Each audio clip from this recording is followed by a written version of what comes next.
Hello, hello. Good morning, good afternoon, good evening, good night.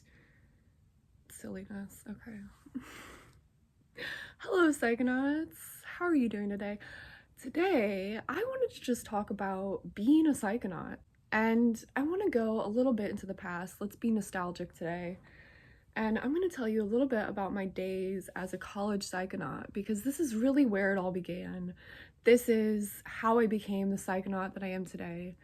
And I've told this story a little bit, but I want to just add some more details to my psychedelic origin story. So here we go. I was a physics major when I first got into psychedelics, and I had my first acid trip, and it was kind of this just mind-opening experience, and I knew I wanted to follow it. I knew I wanted to have this experience again, because this was something that I had discovered that it's so hard to describe. I've tried to describe this in so many ways, but it was really about psychedelics being a catalyst to the quest that I was already on. I had been on a quest to understand reality, and that is partly why I decided to be a physics major in the first place. And after psychedelics, my quest to understand reality was directed towards the exploration of consciousness. Things really get interesting later that year. So I had that first trip for New Year's. Then later that fall, that semester was really when things took off. And I had a series of LSD trips that really led me into having a complete philosophical and spiritual awakening. Okay? A psychedelically induced spiritual awakening. I honestly, from the outside, a lot of it looked like psychosis, I'm sure. And I actually struggled. I struggled in school academically. I was very distracted by my own mind and my own pursuits. Like, I wanted to understand everything. I had these notebooks, and I would just write. I would color and I would write, and I would try to solve reality. And then I'd have this other side where I'd color and I'd write poetry, and I don't know, I couldn't decide what I wanted to be. Did I want to be the scientist or the artist? There was this struggle within me. I remember one of the classes I was taking was modern physics, and we were learning a lot about relativity and quantum mechanics, and physics is really that quest to understand the fundamental nature of reality at its most fundamental. And there was something about studying reality at the most fundamental level, or at least understanding how other people have studied reality at the most fundamental level and absorbing this information. It really put me in this mindset to have these completely reality-shattering trips, because I don't know, the set of my mind was physics student, and then I had these direct experiences that completely shattered everything I thought I knew about reality. But at the same time, in these, the edges of physics, there were direct experiences, there were direct experiments that are showing that reality does not behave as we think it does. Reality does not behave according to common sense. Psychedelics really just showed me that Psychedelics showed me how important it was to understand the universe for myself. So initially, as a college psychonaut, I was able to keep up with my academic studies and continue to trip, but after I had my most profound experience, which was an experience of complete ego death,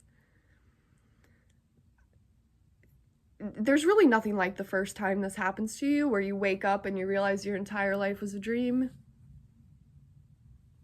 And that's still the most real point of my life. Looking back, I can look back to that point, and that's still the most real thing that I've ever experienced.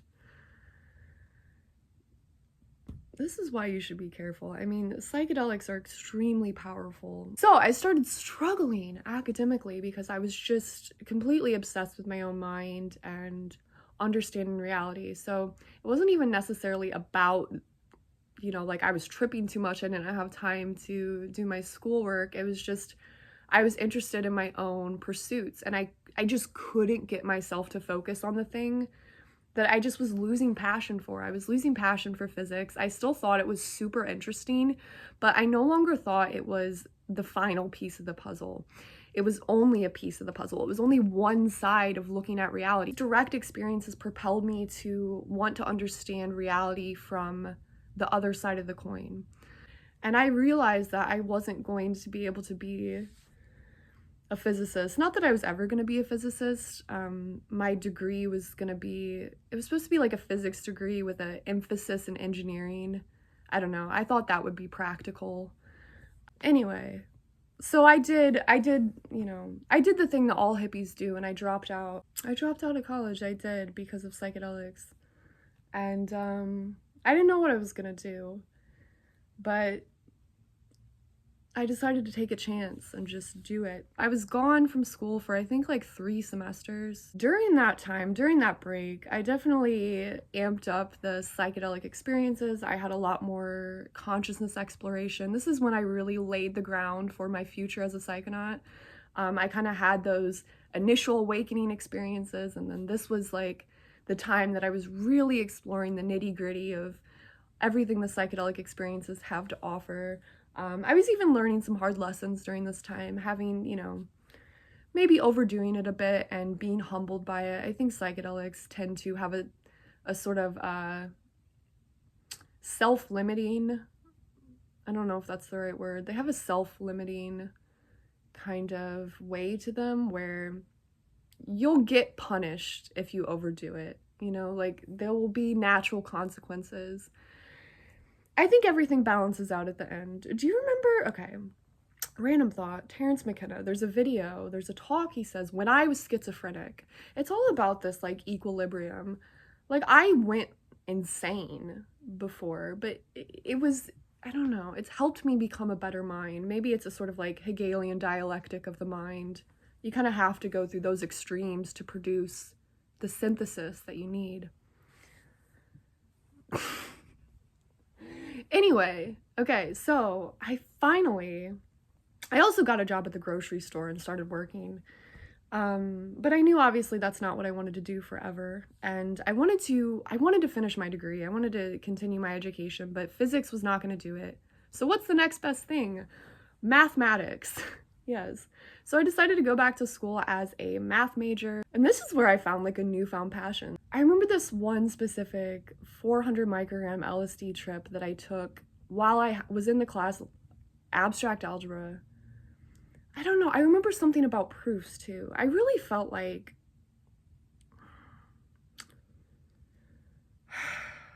mathematics is the heart of reality. I mean, mathematics is more fundamental than physics. That's why I found myself drawn to mathematics. I also found it more beautiful and more, it's really hard to get at these ideas.